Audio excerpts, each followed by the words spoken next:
Hi welcome back to my YouTube channel Ibrahim with you. இந்த வீடியோவில் நம்ம பார்க்க போகிறது 2024க்கான பெஸ்ட் ஸ்மால் கேப் ஃபண்டை பற்றி பார்க்க போகிறோம். பெஸ்ட் ஸ்மால் கேப் ஃபண்டில் பார்த்தீங்கன்னா 2 வகையான ஃபண்டுகளை வந்து நான் உங்களுக்கு எடுத்து காட்ட போகிறேன்.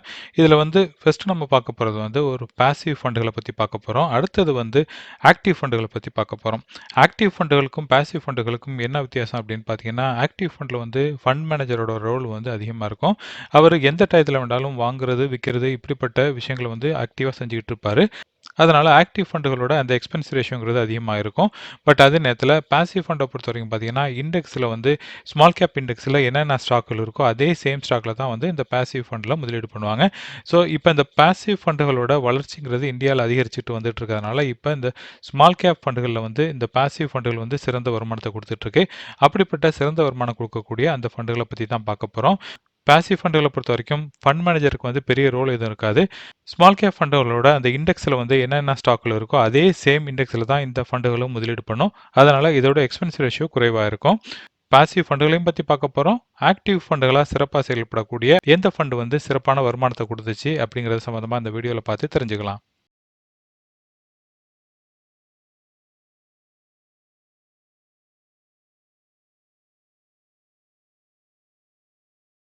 இப்போ முக்கியமான ஒரு கேள்வி இருக்கு. என்னன்னு பார்த்தீங்கன்னா, இப்போ வந்து should I invest at market high? அதாவது மார்க்கெட் வந்து அதிகபட்ச விலையில இருக்கிறப்ப நான் முதலீடு பண்ணலாமா? அப்படின்னு கேட்டீங்கன்னா, மார்க்கெட் பார்த்தீங்கன்னா, இப்போ வந்து ரொம்ப ஹையா இருக்கு அப்படின்னு நம்ம எல்லாம் சொல்றோம். பட் இதற்கு மேலேயும் வந்து பங்கு சந்தையில வந்து ஏதாச்சும் ஒரு நல்ல ஒரு பாசிட்டிவான ஒரு நியூஸ் வரும் பட்சத்தில வந்து, வெளிநாட்டு முதலீடுகள் வந்து இன்னும் அதிகபட்சமா இந்தியால வரும் பட்சத்தில வந்து என்ன ஆகும்னு பார்த்தீங்கன்னா, பங்கு சந்தை மேலும் உயரும். பங்கு சந்தை எப்பல்லாம் உயருதோ, அப்போ வந்து ஆக்டிவா செயல்படுதோ, அதாவது எப்பயும் ஒரு ப்ரோக்ரஸை நோக்கி போயிட்டு இருக்கோம். அப்போ வந்து ஸ்மால் கேப் ஃபண்டுகள் வந்து அதிக ரிட்டர்ன் கொடுக்கும். ஸோ இப்படி இருக்கும் பட்சத்தில் வந்து நம்ம இப்போ மார்க்கெட் வந்து ஒவ்வொரு நாளும் வந்து ஒரு உயரத்தை வந்து பிரேக் பண்ணி போயிட்டுருக்கு. இப்போ முதலீடு பண்ணலாமான்னு கேட்டிங்கன்னா, இந்த நேரம் வந்து லம்சம் முதலீடு பண்ணுறதற்கு சிறந்த டைம் கிடையாது. இந்த டயத்தில் வந்து உங்களுக்கு எஸ்ஐபி முதலீடு வந்து நீங்கள் செய்கிறதுக்கு சரியான டைம். ஏன்டா பங்கு சந்தை சப்போஸ் திடீர்னு ஒரு நெகட்டிவ் நியூஸ் வந்து சரிஞ்சிட்டா கூட வந்து நீங்கள் பண்ணுற எஸ்ஐபி முதலீட்டில் வந்து நீங்கள் குறைந்தபட்ச விலையில வந்து நீங்கள் யூனிட் பர்ச்சேஸ் பண்ண முடியும். ஸோ யாரெல்லாம் வந்து புதுசாக முதலீடு பண்ணணும்னு விருப்பப்படுறாங்களோ அவங்க வந்து எஸ்ஐபி முதலீடு செய்கிறது சிறந்ததாக இருக்கும் அப்படிங்கிறத நான் இங்கே தெரிவிச்சுக்கிறேன். இதுவரைக்கும் நான் சொன்ன விஷயங்கள் உங்களுக்கு பிடிச்சிருந்துச்சுன்னா, அந்த வீடியோவை லைக் பண்ணுங்க. இப்ப டே பை டே பார்த்தீங்கன்னா, மார்க்கெட்ல வந்து முதலீடு பண்றதுக்கு புதிய புதிய முதலீட்டாளர் வந்து தொடர்ந்து வந்துகிட்டே இருக்காங்க. ஸோ அப்படி இருக்கிறவங்களுக்கு ஒரு சின்ன ஒரு முதலீட்டோட ஒரு கைடு ஒண்ணு குடுத்துறணும். என்னன்னு பார்த்தீங்கன்னா, அவங்க எப்படிப்பட்ட ஃபண்டுகள வந்து தேர்ந்தெடுத்து முதலீடு பண்ணணும் அப்படிங்கிறத நம்ம சொல்லலாம்.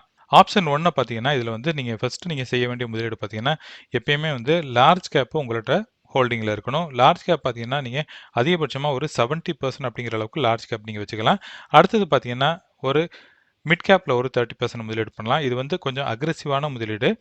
இதுல அக்ரெசிவ்னு ஏன் நான் சொல்றேன்னு பார்த்தீங்கன்னா, இதுல வந்து கொஞ்சம் மிட் கேப் இருக்கு. ஏன்னா புதுசா முதலீடு பண்றவங்க வந்து திடீர்னு மார்க்கெட் சரிஞ்சுச்சுன்னா அச்சப்படுவாங்க. அதனால வந்து லார்ஜ் கேப் ஸ்டாக்ல வந்து முதலீடு பண்றதுக்கு லார்ஜ் கேப் ஃபண்டுகள் வந்து சிறந்ததா இருக்கும். அதே நேரத்துல இன்னொரு ஆப்ஷன் நம்ம பார்க்கலாம். இது பார்த்தீங்கன்னா, ஆப்ஷன் 2ல பார்த்தீங்கன்னா, நான் என்ன ஆப்ஷன் குடுத்துருக்கேன்னு பார்த்தீங்கன்னா, இதுல வந்து லார்ஜ் கேப்ல ஒரு 70%ம் அடுத்தது வந்து ஸ்மால் கேப்ல ஒரு 30% முதலீடு பண்ணலாம். அதாவது இந்த திட்டத்தை விட இது வந்து ரொம்ப அக்ரெசிவா உள்ளது. ஏன்டா இதுல வந்து லார்ஜ் கேப்பும் இருக்கு. மிட் கேப்பை விட ஸ்மால் கேப் வந்து அதிக ரிஸ்க் உள்ளதுனால வந்து நீங்க இப்படி உங்களோட முதலீடுகளை வந்து பிரிச்சு வச்சுக்கலாம். தேர்டா இன்னொரு ஆப்ஷன் இருக்கு. என்னன்னு பார்த்தீங்கன்னா, இதுல வந்து நீங்க ஆப்ஷன் 3ல பார்க்க போறது வந்து நீங்க லார்ஜ் கேப்லயும் முதலீடு பண்றீங்க, மிட் கேப்லயும் முதலீடு பண்றீங்க, ஸ்மால் கேப்லயும் முதலீடு பண்றீங்க. இப்படி இருக்கிறதுனால உங்களுக்கு ஒரு கலவையான போர்ட்ஃபோலியோ இருக்கும். உங்கள்ட்ட ஒரு பேலன்ஸா உங்களோட போர்ட்ஃபோலியோ இருக்கும். சரி இதெல்லாம் வந்து எனக்கு ரொம்ப கன்ஃப்யூஸா இருக்கு. எனக்கு ஏதாச்சும் ஒரு ஃபண்ட சொல்லுங்க அப்படின்னு கேட்டீங்கன்னா, உங்களுக்கு சிறந்த ஃபண்டா இருக்க போறது பார்த்தீங்கன்னா, ஒரு ஃப்ளெக்ஸி கேப் ஃபண்டு. இந்த ஃப்ளெக்ஸி கேப் ஃபண்ட்ல பார்த்தீங்கன்னா வந்து ஒரு 65% வந்து லார்ஜ் கேப் ஸ்டாக்ல முதலீடு பண்ணுவாங்க. அதனால உங்களோட முதலீடுகள் வந்து நீங்க பெரும்பாலான முதலீடு எல்லாம் பார்த்தீங்கன்னா, லார்ஜ் கேப்ல இருக்கும். அடுத்தது பார்த்தீங்கன்னா, மிட் கேப்பும், ஸ்மால் கேப்பும் கலந்து இருக்கும். ஸோ இப்படிப்பட்ட ஃபண்ட் வந்து ஃபர்ஸ்ட் டைம் முதலீட்டாளருக்கு சிறந்ததா இருக்கும். எனக்கு ரிஸ்கே வேணாம். எனக்கு லாங் டெர்ம்ல வந்து நான் வந்து லார்ஜ் கேப்ல முதலீடு பண்றேன் அப்படின்றாலும், நீங்க ஒரு லார்ஜ் கேப் ஃபண்ட் எடுத்து தேர்ந்தெடுத்து முதலீடு பண்ணலாம். அப்படிங்கிறத நான் இங்க தெரிவிச்சுக்கிறேன். அடுத்தது நம்ம ஸ்மால் கேப் ஃபண்ட பத்தி பார்க்கிறதுனால, ஸ்மால் கேப் ஃபண்ட்ல வந்து நீங்க முதலீடு பண்றதா இருந்தா, எவ்வளவு காலம் நீங்க முதலீடு பண்ணணும் அப்படின்னு பார்த்தீங்கன்னா, குறைந்தபட்சம் உங்களோட முதலீடு வந்து ஒரு 10லேருந்து 15 வருடம் அல்லது அதற்கு மேல் இருக்கும் பட்சத்தில இப்படிப்பட்ட திட்டங்கள்ல முதலீடு பண்ணலாம். ஏன்னா மார்க்கெட் வந்து வாலடைலிட்டி வந்து ஸ்மால் கேப் ஃபண்ட்ல எப்பயுமே அதிகமா இருக்கும். இதெல்லாம் தெரிஞ்சுக்கிட்டு முதலீடு பண்ணுங்க. ஒரே டயத்துல வந்து எல்லா ஃபண்டும் பார்த்தீங்கன்னா, ஸ்மால் கேப் ஃபண்ட்லயே வந்து உங்களோட முதலீடுகள் வச்சுக்காதீங்க அப்படிங்கிறத நான் இங்க தெரிவிச்சுக்கிறேன். இதுவரைக்கும் நான் சொன்ன விஷயங்கள் உங்களுக்கு பிடிச்சிருந்துச்சுன்னா, இந்த வீடியோவை லைக் பண்ணுங்க. ஏன்னா நீங்க எவ்வளோக்கு எவ்வளோ நீங்க லைக் பண்றீங்களோ, எவ்வளோக்கு எவ்வளோ உங்களாட்டி முடியுமோ ஷேர் பண்ணுங்க. இதே மாரி நீங்க தெரிஞ்சுக்கிட்டது மாரி இந்த இன்ஃபர்மேஷன் வந்து மக்களுக்கும் இத நீங்க தெரிவிக்கிறது. ஸோ எப்படி உங்களுக்கு இந்த இன்ஃபர்மேஷன் உங்களுக்கு ஒரு யூஸ்ஃபுல்லான இன்ஃபர்மேஷன் இருக்கோ, மத்தவங்களுக்கும் நீங்க ஷேர் பண்ணீங்கன்னா, அவங்களுக்கும் இந்த இன்ஃபர்மேஷன் வந்து பிரயோஜனமா இருக்கும். ஸோ பாசிவ் ஃபண்ட பொறுத்தவரைக்கும் வந்து நம்ம 2 ஃபண்டுகள பத்தி பார்க்க போறோம். இதுல ஃபர்ஸ்ட் நம்ம பார்க்குறது வந்து Axis Nifty small cap index ஃபண்டுங்கிறது. இந்த ஃபண்டோட எக்ஸ்பென்ஸ் ரேஷியோ பார்த்தீங்கன்னா, வெறும் 0.25 தான். நான் சொன்னது மாரி இதோட எக்ஸ்பென்ஸ் ரேஷியோ ரொம்ப குறைவா இருக்கும். ஏன்டா இது பாசிவ் ஃபண்டா இருக்கிறதுனால. இதோட standard deviation, sharp ratio, alpha இதெல்லாம் வந்து எதுவும் கிடையாது. ஏன்னா இந்த ஃபண்டு வந்து இன்னும் 1 வருடம் இப்ப தான் ஆயிருக்கு. அதனால வந்து பெரிய அளவுல வந்து இந்த விஷயங்கள வந்து நம்மளாட்டி பார்க்க முடியல. பட் இருந்தாலும் நம்ம வந்து 1 வருஷத்துல உள்ள இந்த ரிட்டர்னை பார்க்கலாம். 1 வீக்ல வந்து இந்த ஃபண்ட் கொடுத்த ரிட்டர்ன் வந்து 3.83 கொடுத்துருக்கு. 1 மந்த்ல பார்த்தீங்கன்னா 10.22%, 3 மந்த்ல வந்து 15.48%, 6 மந்த்ல பார்த்தீங்கன்னா 41.51%, 1 இயர்ல வந்து 48.34% வந்து ரிட்டர்ன் கொடுத்துருக்கு. அடுத்தது நம்ம பார்க்க போறது இன்னொரு பாசிவ் ஃபண்டை பத்தி பார்க்க போறோம்.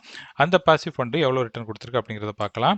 அடுத்தது நம்ம பார்க்குறது வந்து நிப்பான் இந்தியாவோட ஸ்மால் கேப் 250 இண்டெக்ஸ் ஃபண்டுங்கிறது. இந்த இண்டெக்ஸ் பார்த்தீங்கன்னா 250 ஸ்டாக்ல வந்து இந்த ஃபண்டில் முதலீடு பண்ணுவாங்க. நம்ம ஏற்கனவே பார்த்தது வந்து ஒரு குறிப்பிட்ட ஸ்டாக்ல வந்து ஃபர்ஸ்ட் இருக்கிற ஒரு 50 ஸ்மால் கேப் ஸ்டாக்ல முதலீடு பண்ணுவாங்க. இந்த ஃபண்டை பொறுத்த வரைக்கும் பார்த்தீங்கன்னா, இதில் வந்து கொஞ்சம் டைவர்சிஃபிகேஷன் ரொம்ப அதிகமாக இருக்கும்.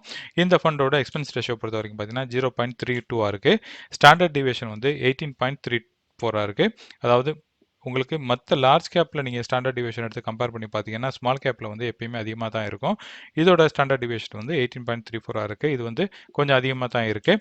ஷார்ப் ரேஷியோ பொறுத்த வரைக்கும் பார்த்தீங்கன்னா 1.41 இருக்குது. அல்ஃபா வந்து இந்த ஃபண்டுக்கு வந்து பெரிய அளவில் கிடையாது. 0.40 தான் இருக்குது. 1 வீக்கில் இது கொடுத்த ரிட்டர்ன் வந்து 3.25%, 1 மந்த்தில் வந்து 9.37%, 3 மந்த்ல 10.67%, 6 மந்த்ல பார்த்தீங்கன்னா 33.74%, 1 இயர்ல வந்து 38.64% கொடுத்துருக்கு. 3 இயர்ல பார்த்தீங்கன்னா 32.73% வந்து ரிட்டர்ன் கொடுத்துருக்கு. மற்றபடி 5 இயர்லையும் 10 இயரோட டேட்டா நமக்கு கிடையாது. அடுத்தது நம்ம பார்க்க போகிறது வந்து இன்னொரு ஆக்டிவ் ஃபண்டை பற்றி பார்க்க போகிறோம். இப்போ வந்து ஆக்டிவ் ஃபண்டுகளோட வரிசையில் வந்து 3 ஃபண்டுகளை பற்றி பார்க்க போகிறோம். ஃபர்ஸ்ட் நம்ம பார்க்க போகிறது வந்து நிப்பான் இந்தியாவோட ஸ்மால் கேப் ஃபண்டு. இந்த ஃபண்டு வந்து ரொம்ப பழைய ஃபண்டு இது. இந்த ஃபண்டோட எக்ஸ்பென்ஸ் ரேஷியோ பார்த்தீங்கன்னா, ஆக்டிவ் ஃபண்டில் வந்து நான் சொன்னது மாதிரி எக்ஸ்பென்ஸ் ரேஷியோ எவ்வளோ அதிகமாக இருக்குன்னு பாருங்கள், 0.71 இருக்குது. ஸ்டாண்டர்ட் டிவிஷனை பொறுத்த வரைக்கும் பார்த்தீங்கன்னா, நம்ம ஏற்கனவே பார்த்த அந்த 250 இண்டெக்ஸ் ஃபண்டை விட வந்து இதோட ஸ்டாண்டர்ட் டிவிஷன் குறைவாக இருக்குது. 15.79 தான் இருக்குது. ஷார்ப் ரேஷியோ பார்த்தீங்கன்னா 2.05 இருக்குது. அல்ஃபா வந்து இந்த ஃபண்டுக்கு ரொம்ப அதிகம், 10.44 இருக்குது. அதாவது அல்ஃபா எவ்வளோக்கு எவ்வளோ அதிகமாக இருக்கோ அந்த ஃபண்டு வந்து ரொம்ப அதிக ரிட்டர்னை கொடுக்கும். அடுத்தது நம்ம பார்க்க போகிறது 1 week return, 1 month return, 3 month return, 6 month return, 1 year return. 1 இயர் ரிட்டர்னில் பார்த்தீங்கன்னா 40.79% வந்து ரிட்டர்ன் கொடுத்துருக்கு. 6 மந்த்தில் 28.23%, 3 மந்த்தில் 7%, 1 மந்த்தில் 7.9% வந்து ரிட்டர்ன் கொடுத்துருக்கு. 3 இயரோட ரிட்டர்ன் எடுத்து பார்க்குறப்ப வந்து 41.98% வந்து ரிட்டர்ன் கொடுத்துருக்கு. 5 இயரில் பார்த்தீங்கன்னா 29.32%, 10 இயரில் வந்து 29.22% வந்து ரிட்டர்ன் கொடுத்துருக்கு. அடுத்தது நம்ம பார்க்க போகிறது ஆக்டிவ் ஃபண்டில் வந்து குவாண்ட் ஸ்மால் கேப் ஃபண்டை பற்றி பார்க்க போகிறோம். இது வரைக்கும் நீங்கள் ரெகுலர் பிளானில் முதலீடு பண்ணுறவராக இருந்தால் அதை ஸ்டாப் பண்ணிவிட்டு டைரக்ட் பிளானில் முதலீடு பண்ணுங்கள். ஏன்னா டைரக்ட் பிளானில் தான் வந்து அதோட எக்ஸ்பென்ஸ் ரேஷியோ குறைவாக இருக்கிறதுனால உங்களுக்கு இன்னும் பெனிஃபிட் அதிகமாக இருக்கும். அன்னெசரியாக வந்து நீங்கள் வந்து ஹிடனாக வந்து அல்லது மறைமுகமாக வந்து நம்ம எக்ஸ்பென்ஸ் வந்து அதிகமாக பே பண்ண வேண்டிய தேவை கிடையாது. ஸோ உங்களோட ஹார்ட் அண்ட் மணியை வந்து இப்படி ரெகுலர் பிளானில் முதலீடு பண்ணி உங்கள் பணத்தை நீங்கள் லூஸ் பண்ணாதீங்க. இதோட எக்ஸ்பென்ஸ் ரேஷியோ பொறுத்த வரைக்கும் பார்த்தீங்கன்னா குவாண்டோட 0.77 இருக்குது. ஸ்டாண்டர்ட் டிவிஷன் பார்த்தீங்கன்னா 19.78 இருக்குது.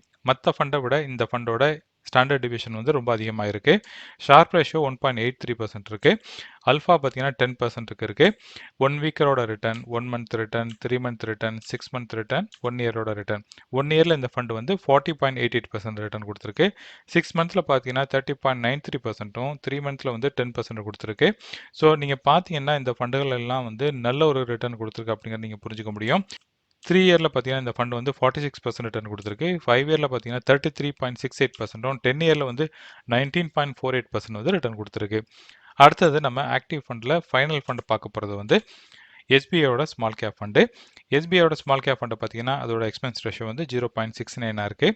ஸ்டாண்டர்ட் டிவியேஷன் வந்து 12.70% இருக்குது. ஷார்ப் ரேஷியோ 1.73, அல்ஃபா வந்து 4.81% இருக்குது. 1 week, 1 month, 3 month, 6 month, 1 year. 1 இயரில் வந்து இந்த ஃபண்ட் வந்து 21.81% தான் ரிட்டர்ன் கொடுத்துருக்கு. மற்ற ஃபண்டுகளை நீங்கள் கம்பேர் பண்ணுறப்ப இந்த ஃபண்டோட வருமானம் கொஞ்சம் குறைவாக இருக்குது. 3 இயரில் பார்த்தீங்கன்னா 28.39%, 5 இயரில் வந்து 25.16%, 10 இயரில் வந்து 28.43% வந்து ரிட்டர்ன் கொடுத்துருக்கு. ஸோ இந்த ஃபண்டுகளோட இன்னும் டெப்த்தான ஒரு அனாலிசிஸ் உங்களுக்கு வேணும்னா எந்த ஃபண்டை பற்றி நீங்கள் தெரிஞ்சுக்கணும்னு விரும்புகிறீங்க, அது அந்த ஃபண்டு சம்மந்தமாக கமெண்ட் பண்ணுங்கள். உங்கள் கமெண்ட்டை பார்த்துட்டு கூடிய விரைவில் அந்த ஃபண்டு சம்மந்தமாக பார்ப்போம். இன்னைக்கு பார்த்த வீடியோவில் நம்ம 2024க்கான பெஸ்ட் ஸ்மால் கேப் ஃபண்டை பற்றி பார்த்தோம். நாம 2 வகையான ஃபண்டை பற்றி பார்த்தோம். இதில் வந்து ஆக்டிவ் ஃபண்டை பற்றி பார்த்தோம், பாசிவ் ஃபண்டை பற்றி பார்த்தோம். இந்த ரெண்டுக்கும் உள்ள வித்தியாசம் என்னன்னு சொல்லியிருந்தேன். இந்த 2 ஃபண்டுகளும் கொடுத்த ரிட்டர்ன் கால்குலேஷன் நம்ம மேட்ச் பண்ணி பார்த்தோம். இந்த வீடியோ பிடிச்சிருந்துச்சுன்னா லைக் பண்ணுங்கள், உங்கள் ஃபேமிலி ஃப்ரெண்ட்ஸோட ஷேர் பண்ணுங்கள். இது வரைக்கும் என் சேனல் நீங்கள் சப்ஸ்கிரைப் பண்ணாமல் இருந்தீங்கன்னா என் சேனல் நீங்கள் சப்ஸ்கிரைப் பண்ணிக்கோங்க. மேலும் இதே மாதிரி ஒரு நல்ல டாப்பிக்கோட நான் உங்களை மீட் பண்ணுறேன். அது வரைக்கும் டேக் கேர், பாய்.